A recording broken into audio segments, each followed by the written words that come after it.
We have spent a lot of time talking about the shadows, so I am really elated to be taking it back a step to the natural essence, which we all come from, the light, although we come from the dark too, because literally this journey is about going from completely unmolded humanness to this glorious thing that is connected to the all, which is the light. So we are both, but we give a lot of ourselves to this darker, shadowy part because we are here on earth, and earth is meant for us to go to the depths of our souls and rise back again after we have realized what we are as an individual. This is not about changing any of that. It is about observing, accepting, and understanding the ramifications of yourself as a thing. So today we are looking at the light of your thing. And your thing is your human. What are the best parts of you and how do you feed them? I know for some people this might be a strange topic because it's like, where is my light? I don't really think about me in the grander scheme of things. But if you are someone who does have time to think about you in the grander scheme of things, are you thinking about yourself in a positive way? Because it's very likely that these are the same type of person we're talking about. We can have the mom that has kids and has to be busy all the time, or we can have the student that is always working on becoming the best version of themselves, so they never actually get to stop and think about who they are in this moment, which is what we are all doing right now. Who are you in this moment, and how do you feed the best parts of yourself in order for you to still be the great mother or student or sister or partner that you can be? Just being your best self starts with just the essentials of you. What do you do to take care of your mind, body, and soul? What do you do that is self-care that keeps you looking and feeling the way you need to feel to work every day, or to do whatever it is required for you to survive and live? Existing is when you are stuck in a rotation with which you can see no way out of, but you're not happy with it. Maybe you're content, maybe you're okay, but it's just because you have what you need at that moment, which is fine. Mindfulness and gratitude are very important, but are you depleted by your experience? Do you find that you go into every day with a sense of dread? Honestly, that matters because that means that you aren't necessarily feeding your light. You're doing what you have to survive. Living is when you wake up with purpose, excitement, looking forward to what you have to do, what you could create, opportunities. If you are waking up and you just know what's going to happen and you've gotten so used to what's happening, that's a process that we are now about to start working on here. We are going to learn to take things one step at a time, one area at a time, realizing that everything works together. Every small piece makes a difference, and you don't have to make a huge overhaul at one time to feel like something's going on for you. So starting right now, right here, you are going to think about your light and feeding it. I have created a PDF. If you have a printer, you can use that. If not, you can just write it out on some paper so that you can keep track. What do you do every week for each category in order to keep yourself watered, to keep your flower watered? We are essentially plants.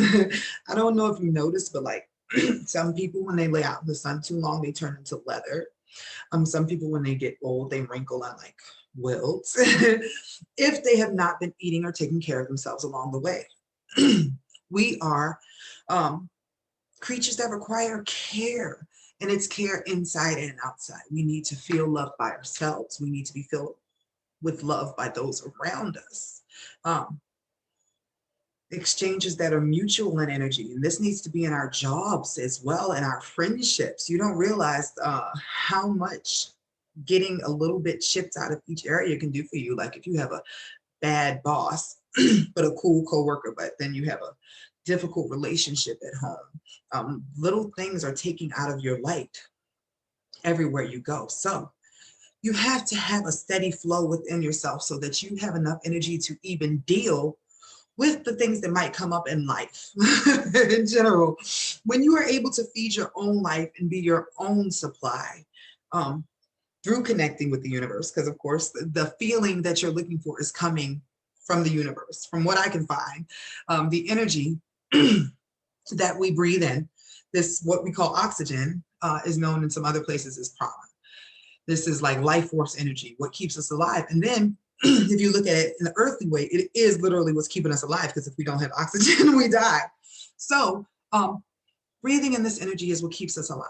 This is a mindfulness activity. If ever you are overwhelmed, just breathing really helps the process, because you are literally taking in the universe and having a moment to realize I am connected to everything.